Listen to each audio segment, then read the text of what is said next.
One of the biggest priorities for Texas Tech and head coach Joey McGuire on the offensive side of the ball this offseason was to find a replacement for Josh Kelly. It's easier said than done, and one guy may not do it himself, but this Texas Tech wide receiver group is maybe as deep as it's been in the past decade. In today's video, we'll preview the wide receiver group, guys you need to know, and why the trio of starters listed this summer have the chance to be really special out in the 806. Hey, how's it going, everybody? It's RC Maxfield here for the Back to 12 podcast. Appreciate y'all tuning in to these preview videos. If you haven't already, we have the QB and running back position previews here on the channel. Be sure to go check those out. And if you want to know when the latest preview videos for the position groups for your Red Raiders come out, all you have to do is simply like this video and hit that subscribe button to stay in the know. 100% free all year long. All right, before we jump into what Texas Tech did last year when it came to the receiving room and just yards in general in the passing game, I got to ask you a question. You tell me, who is going to lead the Texas Tech wide receivers in receiving yards this season in 2025? Who's it going to be? Are you going to go the newcomer, Reggie Virgil from Miami of Ohio, Coy Eakin? Are you going to go maybe Caleb? Don't forget the payday Douglas.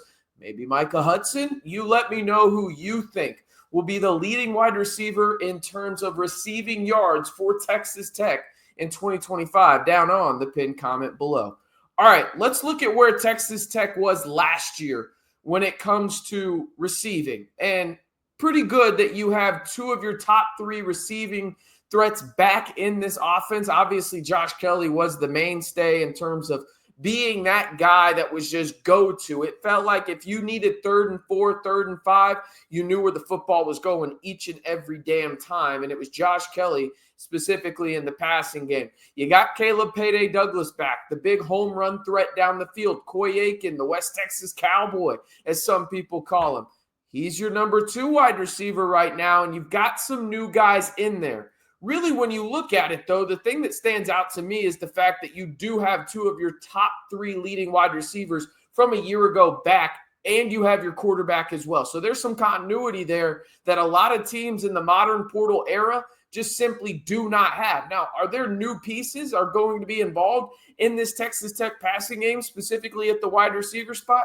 Obviously, and we'll talk about some here in just a second, but I do think there is some continuity that can't be downplayed in this offense that Mac Leftwich is going to instill. Just having those reps, albeit in a different scheme, is going to pay off huge, at least in my opinion, for guys like Caleb Payday Douglas, guys like Coy Eakin. You've got Micah Hudson, you've got TJ West, other guys that we'll look at the depth chart here in just a second, but I think that's big most notably for Baron Morton and understanding this offense early on and not having to feel like he has to do multiple things from the standpoint of not only knowing the playbook and what the wide receivers are doing, but also building the continuity and getting more reps, right? Obviously, they're going to get reps, but when you're getting new guys involved into your offense, you're going to have quite a few more reps. So let's go ahead and look at where Texas Tech is at right now for the 2025 wide receiver depth chart. This from Joey McGuire in early June. You can see it from X slot to Z. Okay, we'll start with the X wide receivers. You got Reggie Virgil leading the way as the clear-cut number 1 X wide receiver starting on that far left side. A little surprising, though, Micah Hudson. Obviously, there was a lot of drama there from the standpoint of Joey McGuire, and Don Williams of the Lubbock Avalanche Journal actually did a phenomenal job at interviewing Joey McGuire, and I'll actually link that down in the comments below, an article you should check out on the Micah Hudson front with Joey McGuire discussing how this went down. And it sounded like Joey McGuire wanted Micah Hudson to stay out of the portal, at least to play in the bowl game, to show, hey, this is what you're going to have in terms of a role going into next season. Micah decided to enter the portal, obviously went to Texas A&M. Things did not work out there, did not go through another spring. Instead, took online classes at Texas A&M, and then is now back in the 806. And to the surprise of probably quite a few people, is listed as the backup at the X spot in terms of the wide receiver group. We move on to the slot. The aforementioned Coy Eakin, he's moved inside now with Roy Alexander, one of the other Texas Tech adds via the portal. He came in late from Incarnate Ward. Shout out to Cam Ward, the new Tennessee Titan quarterback. No, they didn't play together, but they did go to the same school, Incarnate Ward down in San Antonio. He is listed as your backup slot and was actually a late addition to this Texas Tech historic transfer portal class, and a guy that had 1,000 yards receiving last year down there for the Cardinals. Now, you move outside to the Z spot. Obviously, you can't forget the payday, a.k.a. Caleb. Don't forget the payday. Douglas is probably going to be your leading wide receiver this year, and I'm truly excited about him. The guy from a young perspective outside of Micah Hudson that I'm excited about is TJ West. I think he has true number one wide receiver type potential. Will we see it this year? No, but I guarantee you we'll see some flashes when he's on the field of making big time plays in a very wide receiver friendly Mac Leftwich offense. So you see there all the way down to the third string at each position, X, slot, and Z, Tyson Turner. At the X spot, third string, Kelby Volson.